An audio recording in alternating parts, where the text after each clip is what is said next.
요한계시록 14장 1절 어린 양의 이름표, 요한계시록 14장 1절 말씀입니다. 또 내가 보니 보라 어린 양이 시온산에 섰고 그와 함께 14만 4천이 서 있는데 그들의 이마에는 어린 양의 이름과 그 아버지의 이름을 쓴 것이 있더라. 아멘. 요한계시록에는 1장에 예수 그리스도의 계시라 이렇게 되어 있고요. 2장, 3장에는 7교회, 7등잔대에 대한 이야기가 나오는데 특별히 이기는 자에 대한 이야기가 나오고요. 그리고 성령의 교회들에게 하시는 말씀을 귀 있는 자들만 들으라 이렇게 되어 있습니다. 4장, 5장에는 내생물 24장로 하늘 예배에 대한 이야기가 있고 6장부터 9장에는 7인 7나팔에 대해서 나와 있죠. 11장에는 두 증인, 두 감람나무, 두 등잔대에 대해서 나오고요. 14장에는 14만 4천 명 순결한 신부 이렇게 되어 있습니다. 16장부터 18장까지 말씀 7대접 음녀 짐승 심판, 29장에는 어린 양의 혼인잔치 8절에 세마포 준비에 대해서 나오죠. 20장에는 영 안에서 첫째 부활에 동참하는 것이 나오고요. 생명책에 기록된다는 말씀이 있습니다. 21장, 22장에는 새 예루살렘, 새 하늘과 새 땅, 신부, 우리 어린 양의 신부인 교회에 대한 이야기가 21장, 22장 생명나무에 대한 이야기가 나오면서 같이 나와 있습니다. 요한계시록을 우리가 성경을 보다 보면 다른 이제 성경 책들을 많이 이해할 수가 있게 되죠. 그러니까 요한계시록은 아주 중요하고 좋은 책입니다. 그러니까 요한계시록을 통해서 다른 부분들을 많이 이해할 수 있는 그런 내용이 있어요. 어린 양의 이름표를 달고 우리가 살아간다. 그리고 어린 양의 이름표를 달고 천국에 간다. 아주 중요한 얘기죠. 사람이 이름표 달고 다니면 너 누구야 이렇게 보면은 이름표가 이렇게 있으면은 너 누구구나 이렇게 부르잖아요. 우리들 한 사람 한 사람 이름을 기억하는 것은 지금 이 땅에서 필요하니까 한 사람 한 사람 이름을 이렇게 부를 때 이름을 부르는 거지. 천국에 올라갈 때도 우리의 이름이 필요할까? 그건 아니죠. 각자 이름이 전 세계적으로 이상한 이름들이 너무 많기 때문에 그 사람들이 천국에 갔을 때 그 사람들 이름을 다 불러준다는 건 좀 이상한 것 같아요. 서로 영원히 그 이름을 가지고 산다? 이거는 아닌 것 같아요. 어린 양의 이름을 가진 사람, 어린 양의 이름표를 달고 사는 사람, 그런 사람들이 이제 천국의 백성이 된다 하는 얘기입니다. 그러니까 하나님의 아들들이 되는 거죠. 우리가 하나님의 아들이 있고 하나님의 아들들이 되는데 우리가요 역시 하나님의 아들들도 예수라고 하는 그 이름을 우리가 가지고 있고 어린 양의 이름을 우리가 가지고 있습니다. 그렇게 불리어지는 거지 각 사람 한 사람 이름을 주님께서 목자가 각 양들을 하나씩 부르신다라고 하는 그것 때문에 아마 우리 이름을 부를 거야. 그거는 우리가 살아있는 동안에 필요하니까 하나님이 우리 한 사람 한 사람을 기억하신다. 머리털을 세는 것보다도 너희를 기억하고 세신다라고 할 때 그때 말씀하는 거죠. 하늘나라 올라가서도 영원히 우리 이름 가지고 살아가지는 않습니다. 하나님이 우리에게 주신 이름이 있겠죠. 그 이름으로 우리가 하늘나라에서 살아가는 것입니다. 자, 우리 오늘 성경을 이제 요한계시록의 13장과 14장을 좀 요약하면서 같이 여러분과 함께 나누어 보도록 하겠습니다. 13장에는 뭐가 나오죠? 요한계시록 13장에는 짐승의 표에 대한 이야기가 나와요. 그죠? 짐승이 나오고 짐승의 표에 대한 이야기가 나와요. 그럼 14장에는 지금 1절만 봐도 뭐가 나와요? 어린 양이 나오죠. 그러니까 어린 양의 이름에 대해서 이야기가 나와요. 짐승의 표는 짐승의 이름이라고 그랬고 짐승의 숫자라 이랬습니다. 그걸 666이라고 그렇게 했죠. 그러면 14장에 나와 있는 여호와의 이름, 그러니까 어린 양의 이름도 어린 양의 그 숫자가 있고 어린 양의 표라고 이렇게 할 수가 있다고 그랬죠. 그러니까 짐승의 표, 짐승의 이름, 짐승의 숫자 어린 양의 이름, 어린 양의 표, 어린 양의 숫자 이렇게 나누어서 요한계시록 13장, 14장을 이렇게 보면 여러분이 이해를 할 수가 있는 내용이죠. 그렇게 보면 여호와의 이름이라고 하는 게 뭘까라고 하는 게 이제 정확하게 나온 게 사무엘하 6장 2절에 나와 있는 얘기죠. 이게 여호와의 이름이 언약궤가 여호와의 이름이다 이렇게 돼 있으니까 어린 양의 이름이라는 것은 다른 말로 말하면 언약궤라는 얘기예요. 언약궤. 그러니까 어린 양의 이름이 우리의 이마에 있다라고 하는 것은 다른 말로 언약궤가 우리의 이마에 있다 이렇게 되는 거죠. 그죠? 여호와의 이름이 우리 안에 있다. 그러면 어린 양의 이름이 우리에게 있다.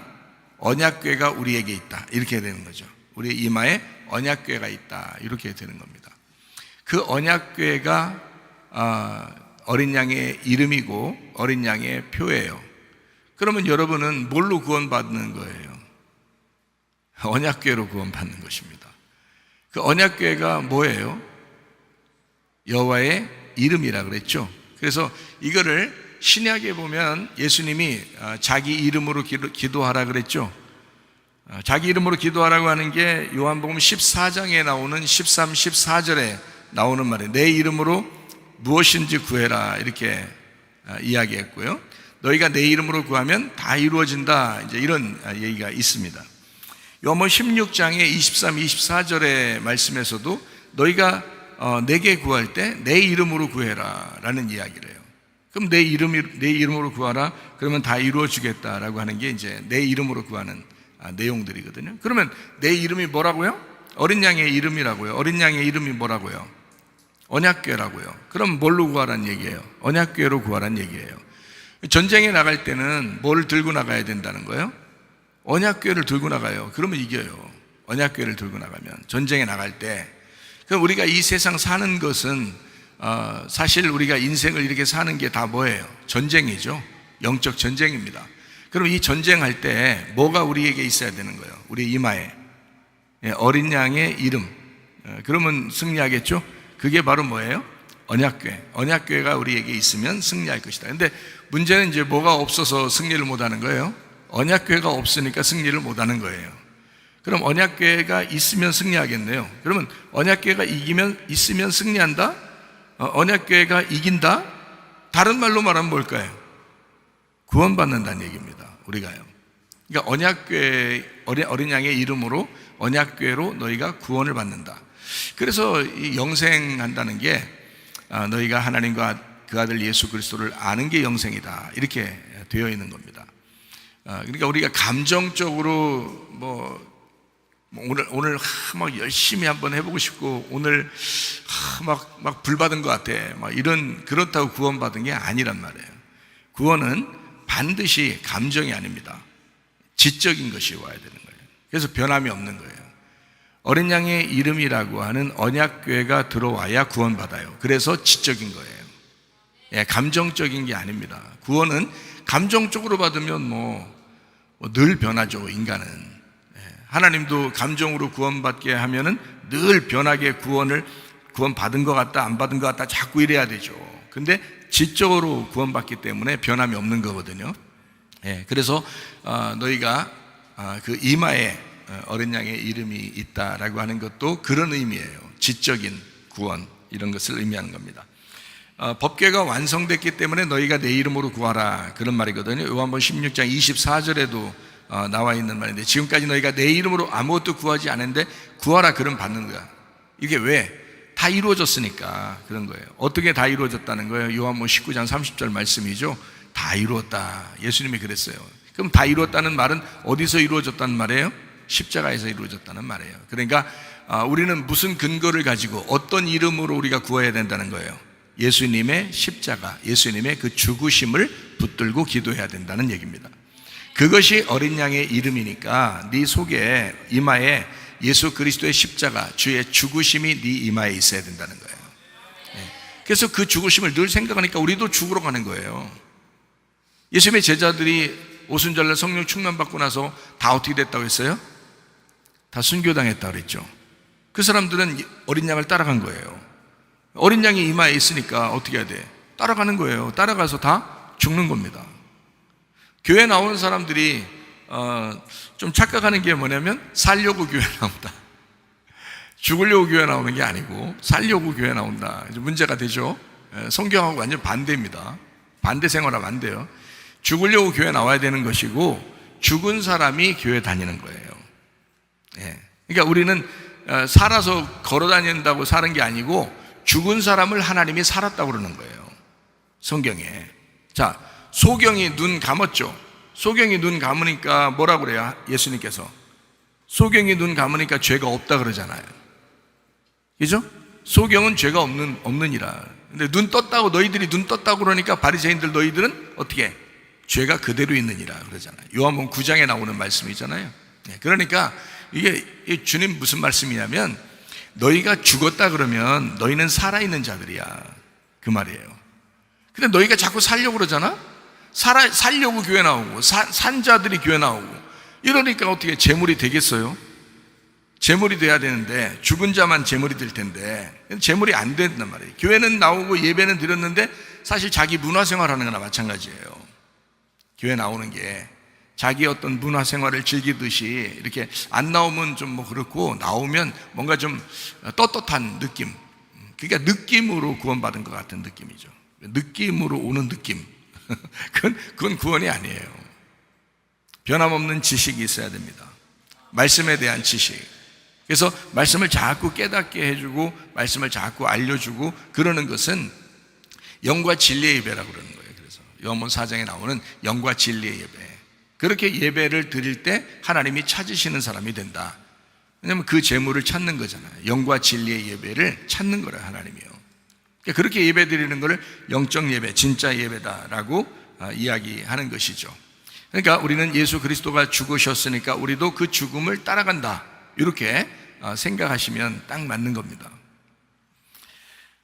주님과 동행한 사람들이 있었다고 그랬죠. 창세기 5장에는 에녹이 있었고요. 창세기 6장에는 노아가 있었습니다. 그 사람들은 언약궤가 된 사람이에요. 그 사람들은 하나님과 동행했잖아요. 성경에 나오는 그 하나님과 동행한 사람들, 이스라엘 백성들이 애굽에서 탈출했을 때 광야에 있을 때도 두 명이 하나님과 동행했습니다. 누구예요? 여호수아와 갈렙이었습니다. 자, 많은 사람이 하나님과 동행한다고 그래요? 적은 사람들이 하나님과 동행한다고 그래요? 적은 사람들이 하나님과 동행한다 그래요. 저도 교회에 사람들이 많이 이렇게 다니고 있지만 아마 적은 사람들이 하나님과 동행하고 있을 것이다 라고 저도 확신합니다. 왜냐하면 성경적이기 때문에 그래요.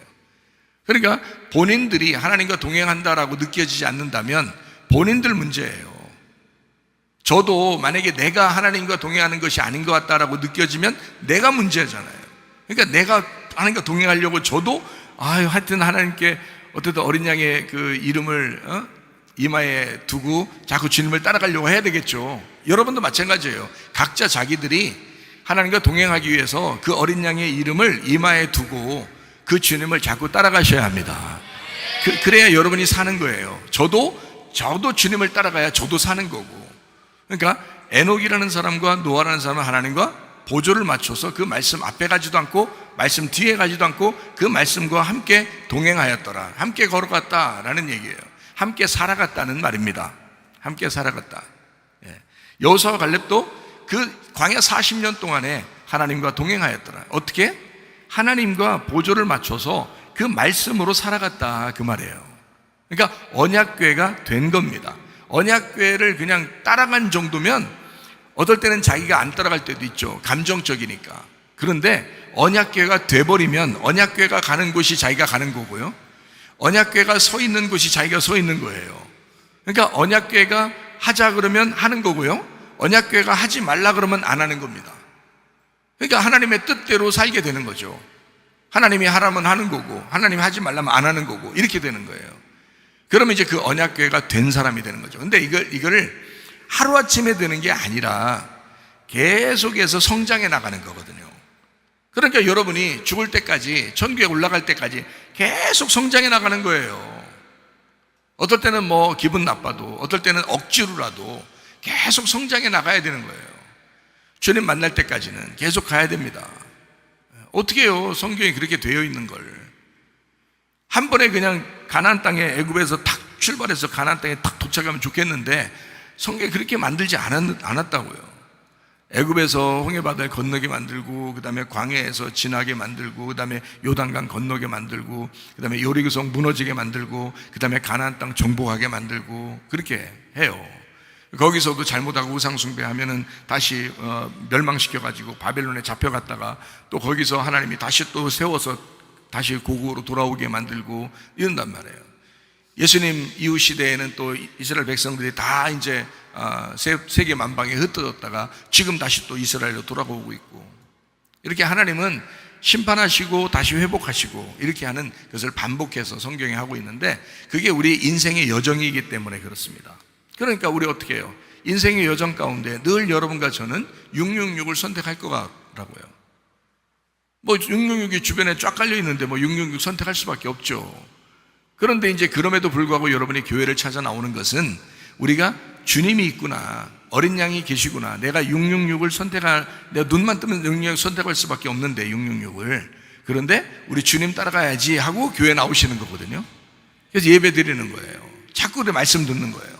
그러니까 그 시간만큼은 어린 양을 붙잡는 거거든요. 그 시간만큼은 자꾸 어린 양 따라가려고 그러고 이렇게 하는 거거든요. 이게 이제 점점 이게 더 많아지면 이제 양이 되는 거예요.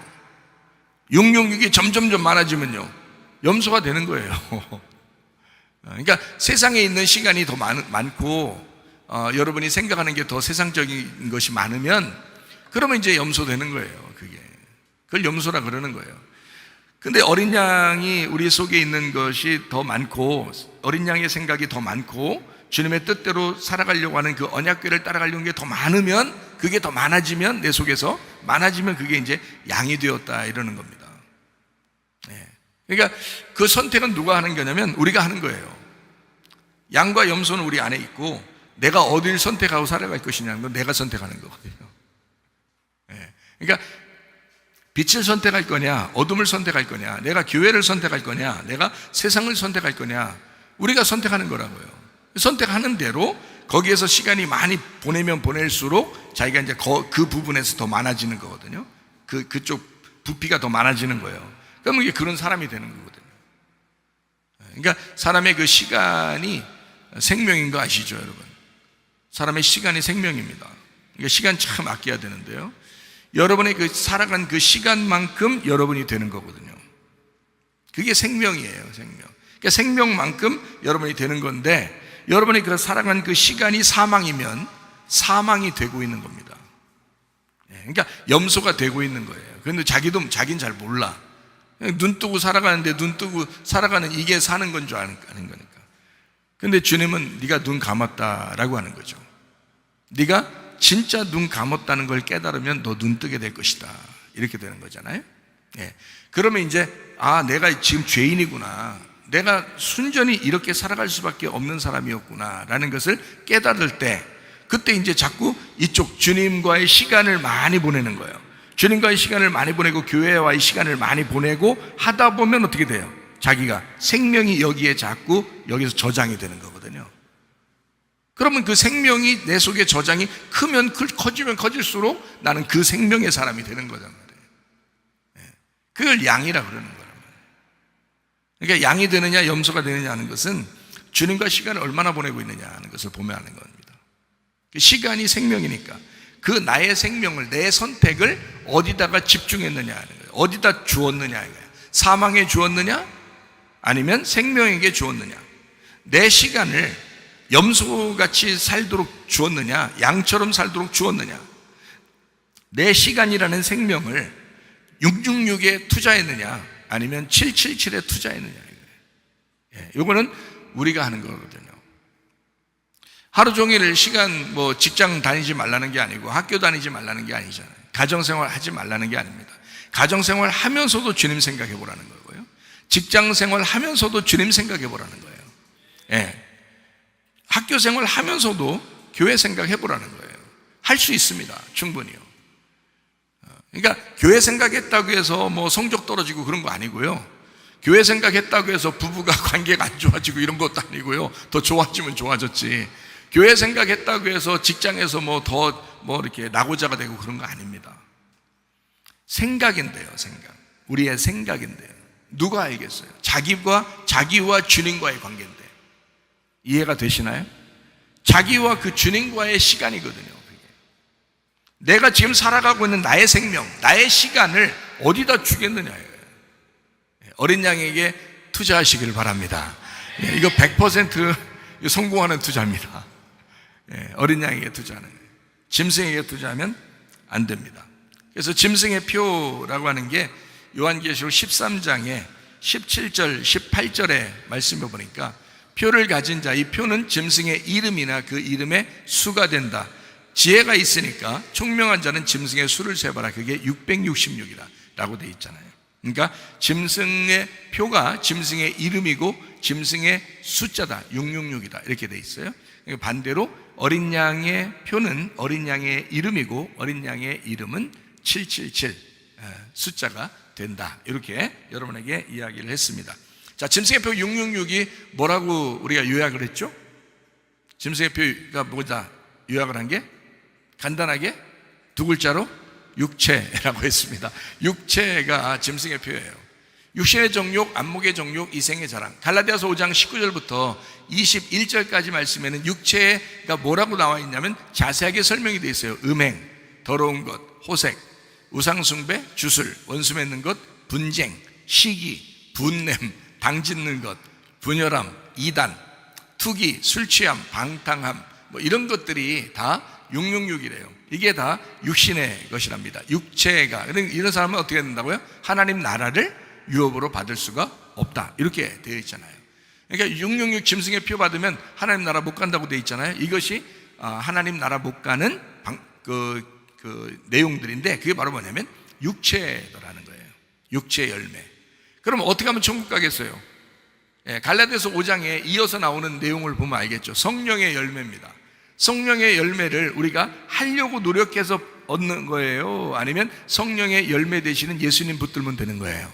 예수님 붙들면 되는 거예요. 성령의 열매 되시는 예수님이에요. 그 예수님을 붙들면 성령의 열매는 자동적으로 맺혀지게 돼 있지 노력해서 맺는 것이 아니라는 겁니다. 가정에서도 직장에서도 학교에서도 또 교회에서도 여러분이 성령의 열매를 맺으셔야 합니다. 근데 이것은 여러분 억지로 한다고 되는 게 아니에요. 처음엔 안 될 때는 억지로라도 하세요. 억지로라도. 그건 안 되면 억지로라도 해야 된다 있잖아요. 구레네 사람 시몬이 억지로 십자가 졌더니 그 자손이 복을 받았잖아요. 그 아내가 바울의 어머니가 되고 그의 아들이 바울의 형제가 됐잖아요. 얼마나 큰 축복 받았어요. 초대교회에. 그렇게 억지로 십자가 졌더니 그래도 그 사람에게 하나님의 놀라운 집안 축복의 사람이 되었더라라는 것처럼 여러분 교회에서 그래 나는 감정적으로 안 좋지만 억지로라도 내가 주를 위해서 교회를 위해서 살아야지 하는 것은 하나님이 보상해 주신다 그 말이에요. 하나님이. 그러니까 억지로라도 성령의 열매를 맺으려고 해보시라. 성령의 열매를. 그러면 하나님이 좋아하시는 거니까. 우리가 육체의 열매를 맺으려고 하지 마라. 억지로라도 육체의 열매 맺으려고 하지 마라. 억지로라도 성령의 열매를 맺어라. 자, 자동적으로 맺으면 더 좋고요. 자동적으로 주님을 의지했더니 주님이 성령의 열매야. 사랑과 희락과 화평과 오래 참음과 자비 양성과 충성과 온유와 절제. 그 주님이야. 그래서 그 주님이 그렇게 맺게 만들어 주시면 그냥 감사함으로 받으면 되는 거고요. 안 되면 억지로라도 해라. 이렇게 해서라도 짐승의 표를 받으면 안 된다라는 그런 말씀입니다. 육체라고 하는 것은 여기에 갈라디아서 5장에 보니까 육체라고 하는 건 하나님 나라를 유업으로 못 받는데 특징이 뭐냐면 갈라치기입니다. 갈라치기. 이게 갈라지는, 그러니까 나누어지고 갈라지고 이게 다 육체의 일이에요. 그러니까 우리는 그리스도 안에서 자꾸 연합하셔야 돼. 교회라는 게 자꾸 연합하는 게 교회예요. 하나가 된다, 연합한다, 이렇게 돼. 그러니까 자기를 죽이면 연합이 되는 거고요. 자기가 살아있으면 연합 안 됩니다. 하나 안 돼요. 자기가 살아있으면. 여긴 다 죽은 자들인데, 죽은 자들만 하나 되는데, 그게 교회인데, 자기는 살아있어요. 어떻게 죽은 자와 살은 자가 같이 살 수 있습니까? 같이 동행 못 하죠. 자기도 죽은 자가 돼야 같이 동행하는 거죠. 근데 그 죽은 자들이 살아있는 거잖아요. 영적으로 보면. 그러면 나도 죽은 자가 됐을 때 내가 살아있어서 산 자와 살은 자가 같이 동행하는 거죠. 자, 저 사람들은 살아있는데 죽어있기 때문에 하나님이 살려주셔서 살아있는데 나는 살아있어서 내가 죽은 자가 됐어. 그러면 산 자와 죽은 자가 어떻게 동행합니까? 실제로는 살아있으나 죽은 자로다, 이렇게 되는 거죠. 향락을 쫓아 사는 사람들, 음행하고 화내고 분리하고 갈라치기 하는 이런 사람들, 그게 뭐예요? 그거 살아있으나 죽은 자입니다. 교회는 연합이에요. 교회는 하나됨입니다. 화평한 것입니다. 연합하는 거예요. 그걸 에이레네라고 그래요. 그래서 주님은 화목자가 되신다. 화목하게 만드는 자다. 피스메이커, 영어로요 피스메이커다. 그게 뭐냐면 연합을 시키는 자란 뜻이에요. 그게 헬라어로 보면 에이레네니까, 그 에이레네라는 그 말이 연합이니까 하나 되는 것을 만드는 자란 말이에요. 그게 예수님이시라고요. 화목하게 만드는 자. 자, 여러분이 그런 사람 되시면 좋겠습니다. 여러분이 가는 곳마다 화목을 시키는 사람, 서로 연결시키는 사람, 서로 연합시키는 사람, 그래서 하나로 만드는 사람, 그런 사람들이 여러분이 됐으면 좋겠습니다. 자, 요한복음 3장과 4장을 이제 요약하자고 그랬죠. 요한복음 3장과 4장에는 어떤 요약이 필요하다 그랬어요. 3장엔 누가 나와요? 니고데모가 나온다 그랬고요. 요한복음 4장엔 누가 나와요? 사마리아 여자가 나온다 그랬어요. 참 요거 내용 여러분이 기억하면 참 좋습니다.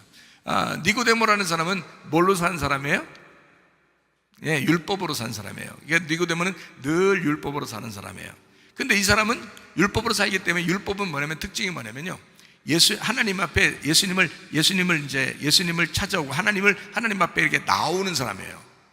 하나님 앞에 이제 율법이니까 나가야 되잖아요. 하나님 앞에. 그러니까 하나님 앞에 나가야 되는, 하나님 앞에 올려드리는 자들 있잖아요. 이걸 이제 성경적으로 보면 율법이라고 그렇게 말하는 겁니다.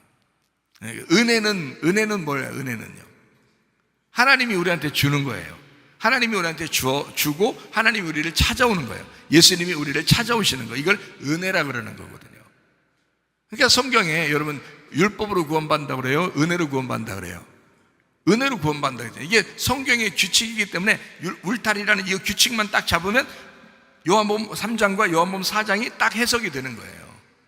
이해가 되겠죠? 예, 니고데모라는 사람이 예수님 찾아오니까 예수님이 뭐라 그래요? 너 거듭나야 돼 그래요. 그죠? 너 다시 태어나야 돼.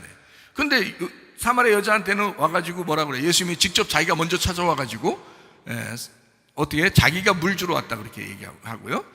그리고 그 여자에게 너 남편 없지 이렇게 얘기해주고 뭐 이러잖아요. 그러니까 자기가 남편이라는 얘기야. 내가 물 주러 왔잖아. 내가 남편이라는 얘기야. 너 더 이상 이 물 안 떠도 돼. 나 만나면. 이렇게 이제 얘기해주는 예수님이잖아요. 그러니까 요한복음 3장과 요한복음 4장의 내용은 완전히 반대적인 내용이에요. 그렇죠? 이렇게 보니까 성경이 이해가 더 쉽죠. 그래서 니고데모라고 하는 사람이 율법을 따라 사는 것이다 라고 할 때는 숫자로 보면 5라고 볼 수가 있습니다. 율법이니까 5.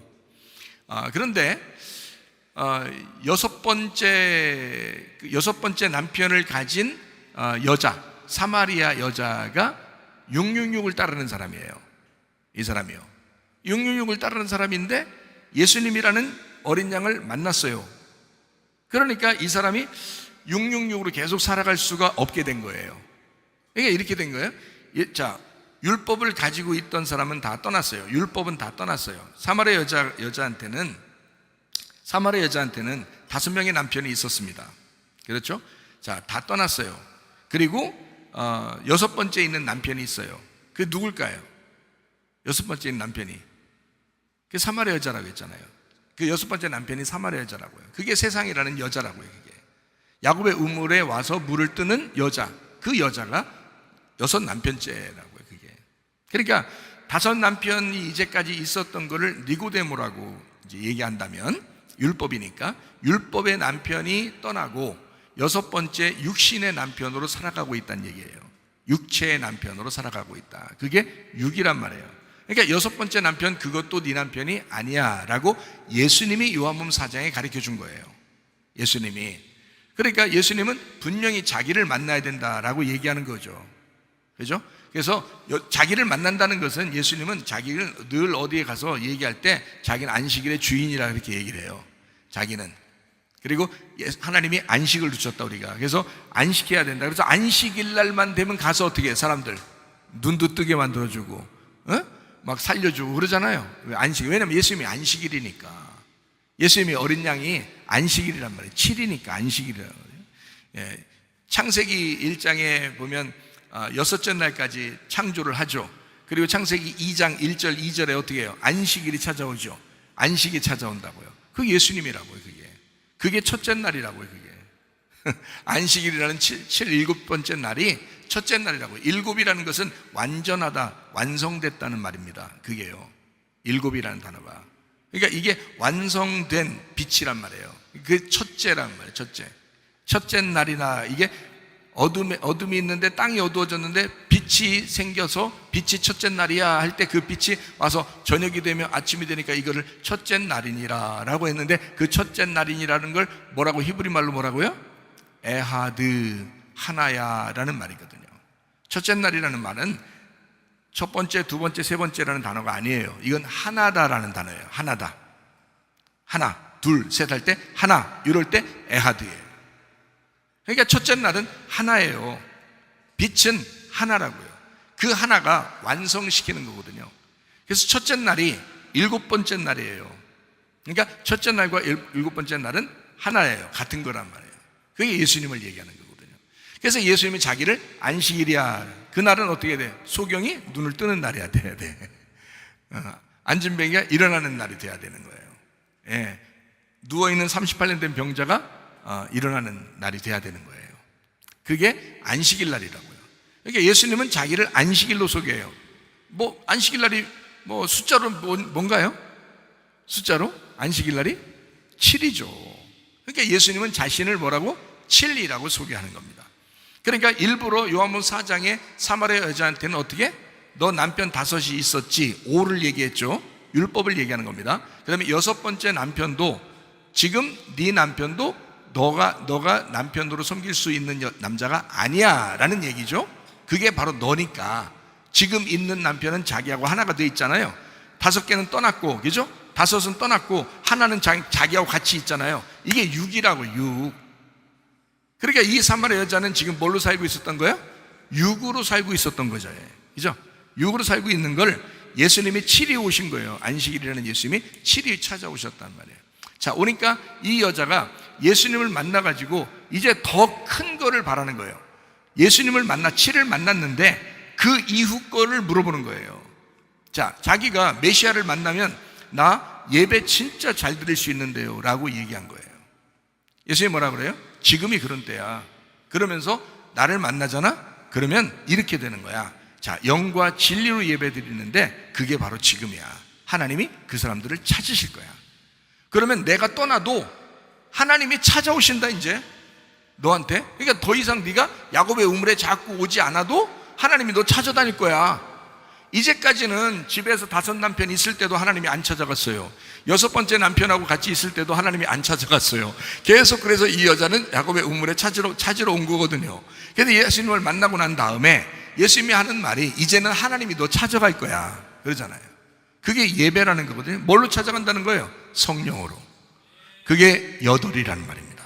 8. 그러니까 이 여자는 예수님을 7이라는 예수님을 만나가지고 8을 깨달은 거예요. 부활의 예수님을 깨달은 거란 말이에요.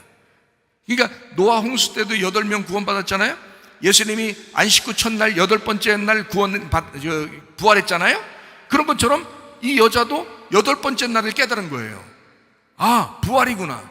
예수님이 어린 양으로서 나를 위해서 죽으시는 예수님인데, 그런데 그분 내가 따라가면 그분이 부활하시는구나. 그러면 나도 그 부활에 동참하겠구나. 그게 예배였구나. 그게 영과 진리의 예배였구나. 그러면 하나님의 성령이 영원히 임만을 하겠구나. 이거를 이제 깨닫게 된 거죠. 그게 요한복음 4장의 내용입니다. 참 놀라운 내용이죠. 자, 이런 내용들을 이제 알게 되면 말씀을 들으면 살아나는구나 라는 것을 깨닫게 되죠. 요한복음 5장 25절 말씀입니다.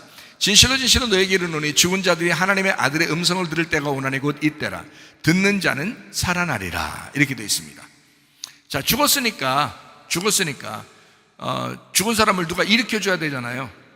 누가 일으켜줘야 되잖아요. 여러분이 죽었다면 스스로 못 일어나요. 그렇죠? 죽은 사람, 그러니까 죽으려고 한 사람이 교회 나오고 죽은 사람이 교회 나오잖아요. 그러면 이 사람들이 스스로 일어나요? 못 일어나요? 못 일어나요. 그래서 일으켜줘야 되는 거예요. 일으켜주는 거를 누가 해요? 하나님이, 주님이 여러분을 일으켜주신다고요? 주님이 여러분을 일으켜주시는 게 어떤 방법으로 일으켜주셔요? 말씀을 듣게 하잖아요. 말씀을 듣게 함으로써 일으켜주는 거란 말이에요. 여러분 스스로 못 일어난다니까요. 여러분이 말해서, 여러분이 스스로 말해가지고 여러분이 말해서 일어나는 게 아니에요. 말이 들려서 일어나는 것입니다. 말씀이 들려서 일어나는 것입니다. 이런 좋은 말씀들을 안 들으려고 하면 어떡합니까? 말이 안 되죠. 이런 좋은 말씀들이 들리셔야 된다 이 말이야. 그러면 살아나는 겁니다. 일부러 귀를 막지 않고 성령이 교회들에게 하시는 말씀을 귀 있는 자들은 들을지어다 라고 말씀하신 건 귀를 열어라는 것입니다. 네게 들려와야 하는 겁니다. 너에게 들려야 한다. 너 죽은 자잖아, 죽으려고 하는 자잖아. 그러면 들려야 살아나는 거야. 말씀이 들려야 사는 겁니다. 자기가 스스로 말해서 사는 게 아닙니다. 들려야 되는 거예요. 말씀을 들으면 네가 살아나리라. 자, 예레미야 8장 5절 말씀입니다. 예루살렘 백성이 항상 나를 떠나 물러가 못지 않느냐. 그들이 거짓을 고집하고 돌아오기를 거절한다. 17절 여호와의 말씀에 내가 술법으로도 제어할 수 없는 뱀과 독사를 너희 가운데 보내리니 그것들이 너희를 물 것이다 라고 이야기합니다. 백성은 항상 타락합니다. 그래서 하나님과 분리가 돼요. 그래서 그 분리된 것을 뭐라고 표현하냐면 이혼이라고 표현하는 겁니다. 하나님은 이스라엘 백성, 타락한 이스라엘 백성들 향하여 하나님은 뱀을 보내서 이것을 갈라치게 하는 겁니다. 딱 분리시키는 거죠. 그거를 선악과라고 그러고요, 옛 뱀이라고 이렇게 말하는 겁니다. 율법이 와서 여러분을 심판할 때 이것이 갈라진다는 거죠. 그게 이혼 증서입니다. 이혼 증서가 있어야 결혼 증서를 받을 수가 있다고 할 때 그 이혼 증서라고 하는 것이 율법입니다. 율법은 여러분을 이혼시켜요. 하나님의 말씀을 율법으로 보면요, 여러분 다 이혼됩니다. 근데 이혼이 돼야 결혼하거든요. 문제는 율법으로 여러분 자신이 심판받지 않으면 결혼 못합니다. 여러분이 회개할 때 여러분 그냥 은혜로 회개했어요? 아니면 율법이 찾아와서 회개했어요? 율법이 찾아와서 회개하는 겁니다. 회개는요, 은혜가 회개시키는 게 아니에요. 율법이 찾아와서 회개시키고 은혜가 찾아와서 우리가 구원받는 겁니다. 이해가 되시겠어요? 율법을 만나야 은혜를 만나는 거예요. 그래서 율법과 은혜는 같은 거란 말이에요. 율법과 은혜는 같은 거다. 그러니까 여러분 율법 안에서 은혜를 발견하셔야 돼. 율법 안에서. 그러니까 여러분에게 말씀이 들려질 때 나를 심판하는 거구나 라고 생각되면 그게 은혜의 시간이라고요. 그게. 그러니까 여러분을 혼내는 얘기도 아니고 이런 얘기들은요, 하나님이 여러분을 심판하려고 하는 얘기도 아니에요. 하나님이 사랑하신다는 증거입니다. 하나님이 여러분을 사랑하신다라는 그 말씀이, 그 증거가 이런 말씀들이에요. 이혼하지 말라고 말라기서 2장에 나와 있죠. 이혼하지 마라 라고 되어 있죠. 말라기서 2장에 14절부터 16절까지 말씀에 되어 있습니다. 거짓을 행하지 마라 뭐 이런 얘기 되어 있고요. 그리고 하나만 만들지 않았느냐, 어려서 취한 아내에게 거짓을 행하지 마라 되어 있고요. 그래서 이혼하는 것과 옷으로 확대한 것을 가리는 것을 미워한다 라고 되어 있어요. 이혼하는 것과, 자, 이혼하는 것을 하지 마라 라고 되어 있는 것은 바로 여기서 뭐를 얘기하는 거면 에스겔 37장 16, 17절을 얘기한다고 그랬죠. 에스겔 37장 16절에 보니까 이스라엘을 하나로 만들었는데, 짝을 이루었는데 유다와 이스라엘이라는 짝을 만들었다. 근데 이것이 갈라졌다, 나눠졌다 이거야. 이것이 원래 한 짝이다 라고 하는 것이죠. 17절에도 말합니다. 그 막대기들을 서로 합하여 하나가 되게 하라. 네 손에서 둘이 하나가 되리라 라는 말씀을 했습니다. 에스겔 37장 21절 22절에 그들에게 이르기를 주 여호와께서 이같이 말씀하시기를 내가 이스라엘 자손을 잡혀간 여러 나라에서 인도하며 그 사방에서 모아서 그 고국 땅으로 돌아오게 하고 그 땅 이스라엘 모든 산에서 그들이 한 나라를 이루어서 한 임금이 모두 다스리게 하리니 그들이 다시는 두 민족이 되지 아니하며 두 나라로 나누어지지 아니할 것이다 라고 하는 것이 바로 뭐냐면, 이혼하지 마라. 너희들 이혼하면 안 된다. 너희들 나누어지서는 안 된다. 서로 합해서 하나가 돼야 된다. 한 임금이 있어야 된다라는 그런 말이거든요. 근데 그게 마지막 때가 되면 그렇게 돼요. 또 그거를 이루는, 이방에서 이루는 데가 교회고요. 그리고 이스라엘 백성들이 이제 연합해서 하나가 이루어집니다. 하나님이 그렇게 만드셔요. 마지막 때가 되면. 어쨌든 이런 일들은 다 이루어지게 되어 있습니다. 자, 요한복음 4장 17절 말씀해 보니까 여자가 대답하되 나는 남편이 없습니다. 예수께서 이르되 내가 남편이 없다 하는 말이 옳도다. 자, 잘했다. 말 잘했다. 너 말 잘했다. 남편이 없다. 이 말 잘했다. 자, 이 말은 누가 없다는 얘기예요? 누가 없다는 얘기예요? 남편이 없다. 이 말은 누가 없다는 얘기예요? 내가 없어요. 나 없이 살아요. 이런 얘기예요. 나 없이 살아요. 자, 무슨 말이냐면 5 남편이 있었는데 떠나고요. 그리고 한 남편, 지금 있는 남편도 네 남편이 아니잖아. 이렇게 예수님이 말씀하잖아요. 이 여자는 자기 남편 없습니다. 그러니까 지금 마지막 6번째 내가 육을 선택해서 내가 살아가는 이것도 내 남편 아닙니다. 내가 아니에요. 내가 사는 게 아니에요. 이 말이에요.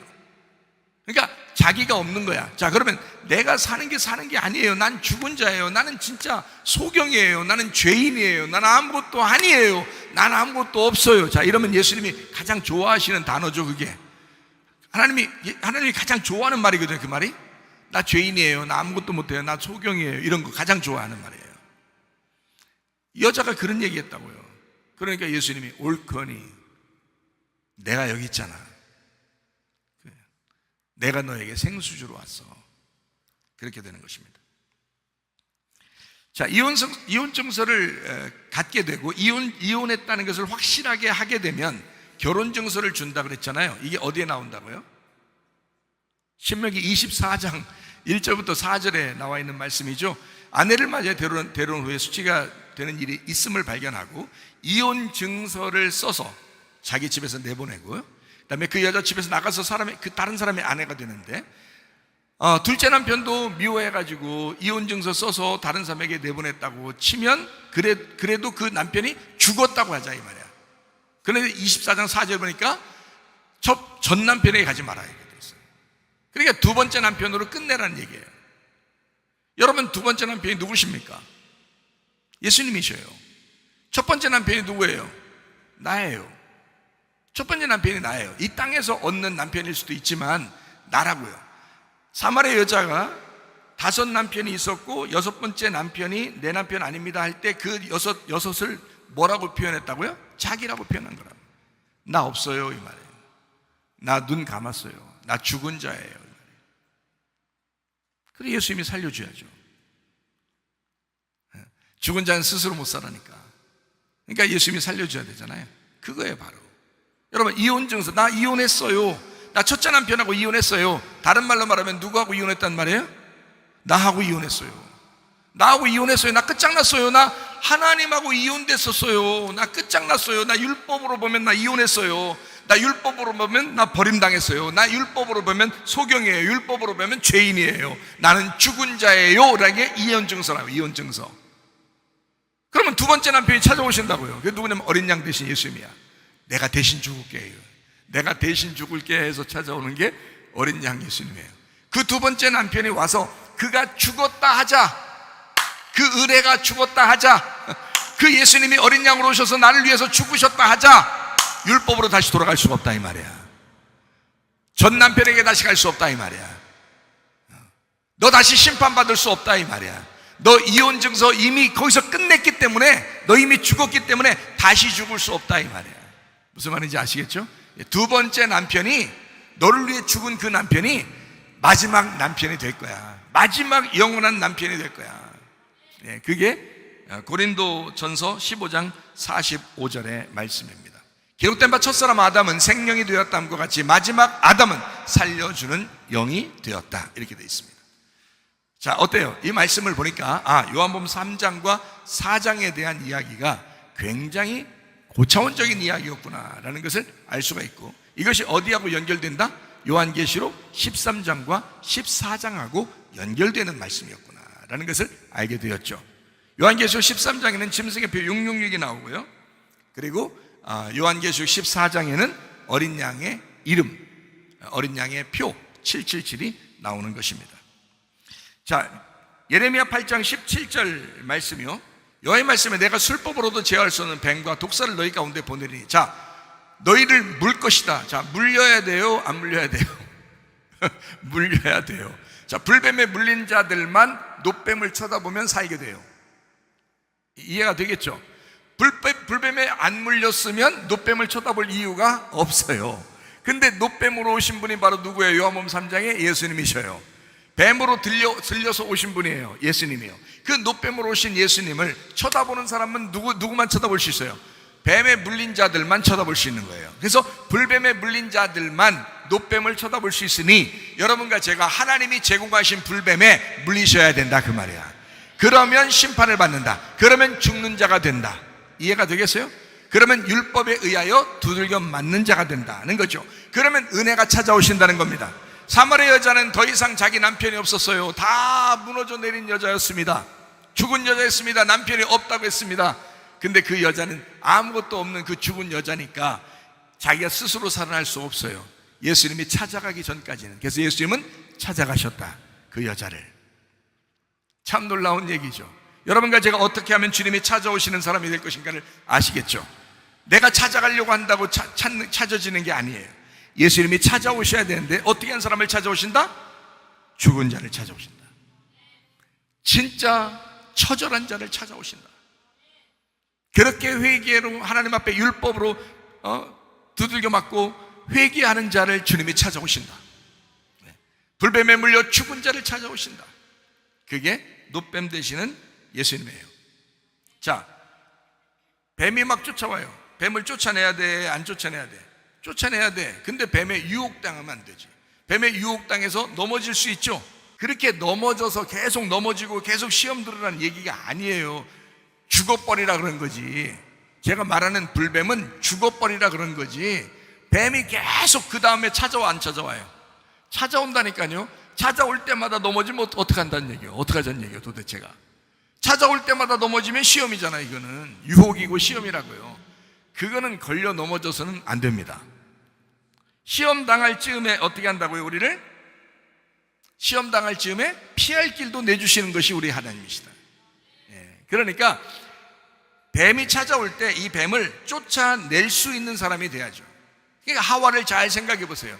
뱀이 찾아왔죠. 하와가 선악과를 보니까 먹음직보감지 탐스럽게 했어요. 아, 먹어볼까? 이렇게 된 거예요.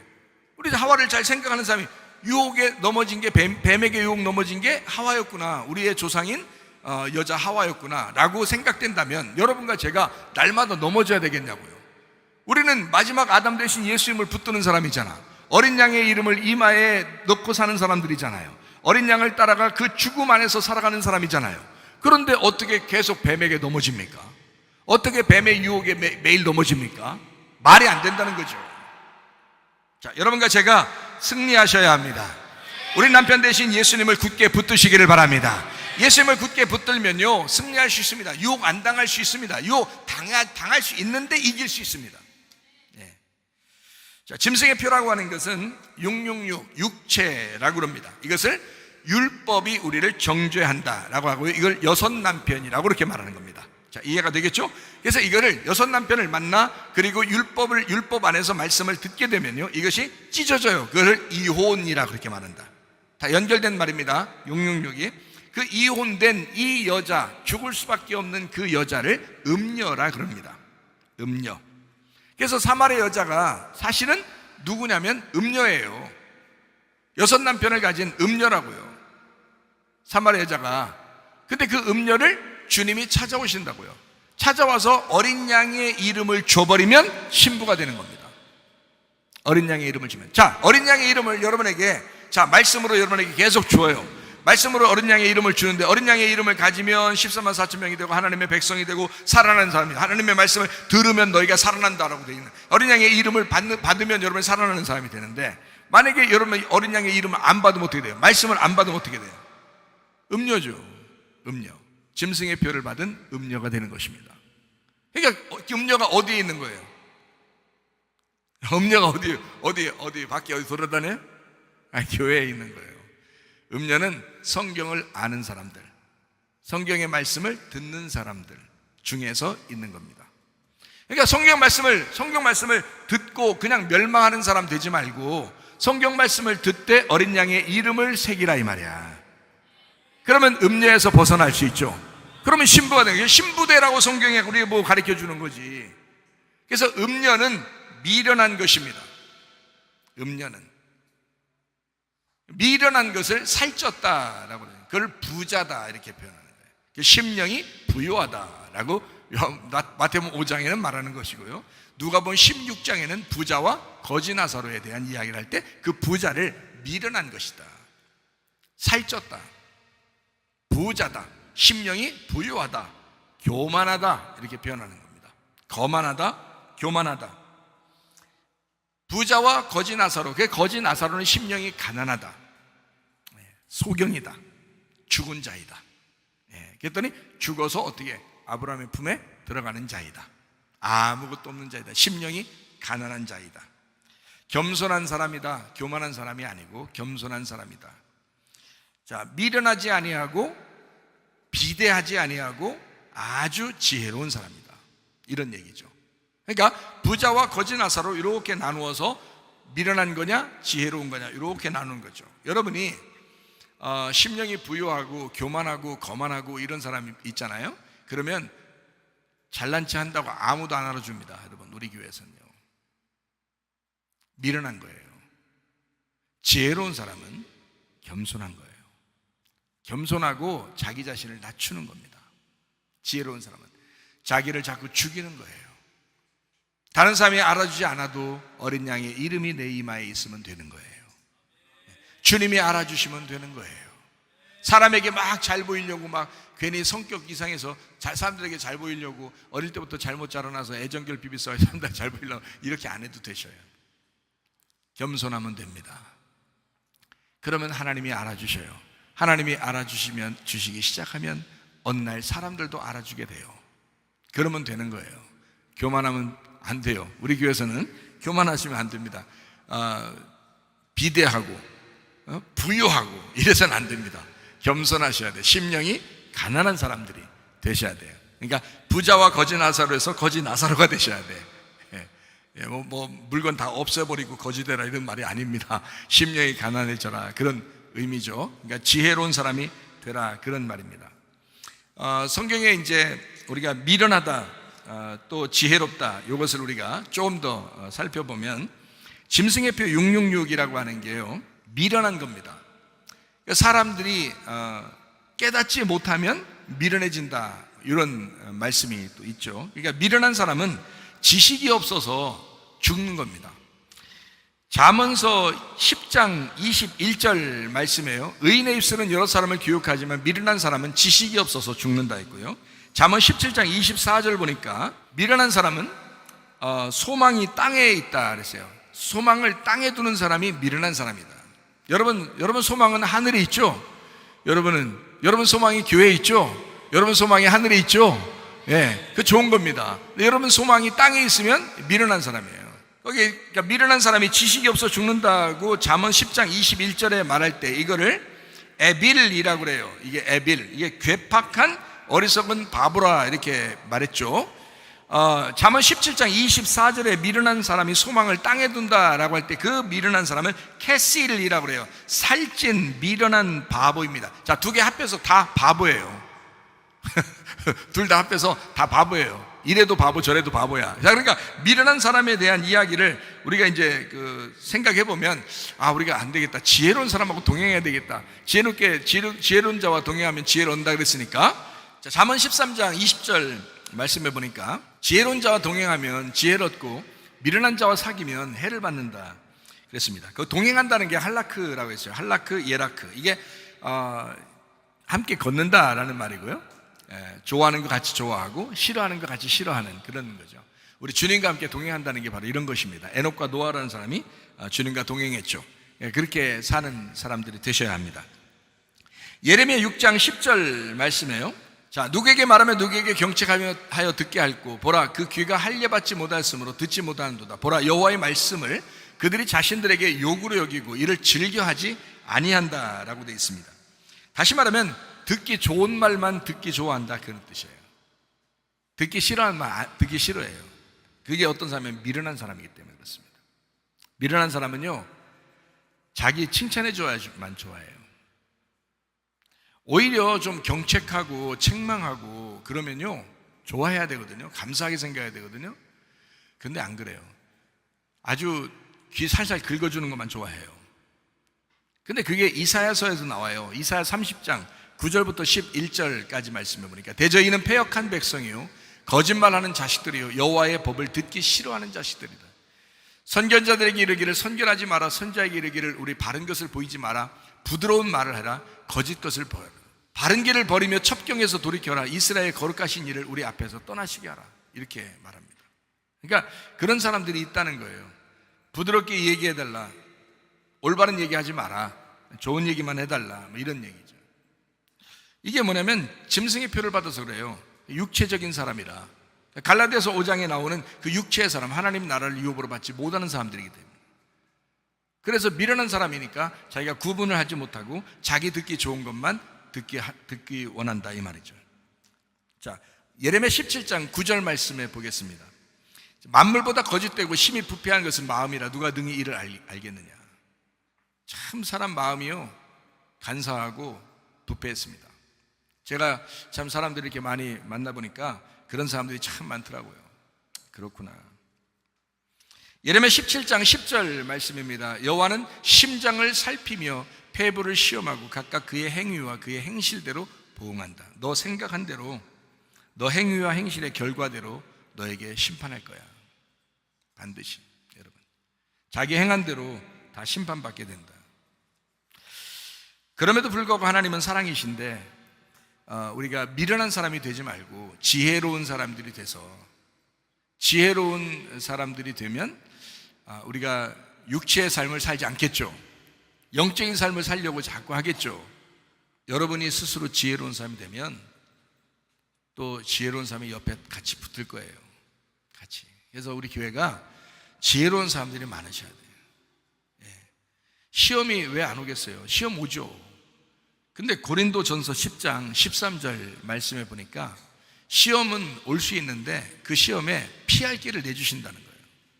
하나님이 사람이 능히 감당할 수 있도록 해주신다는 거예요. 자, 시험에 넘어졌다는 얘기는 그러니까 자기가 감당 안 했다는 얘기지.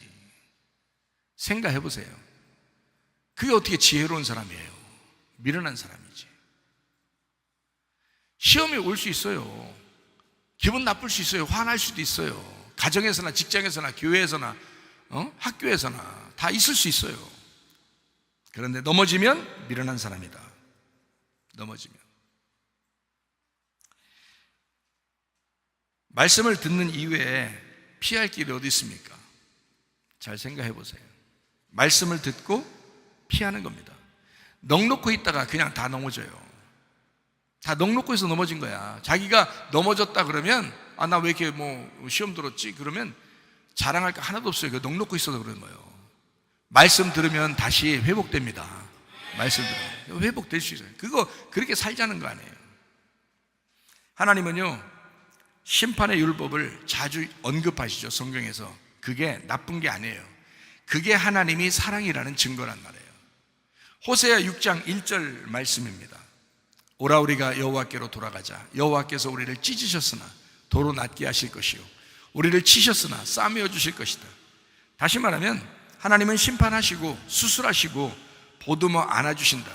치료하시고 회복시켜 주신다. 그런 말입니다.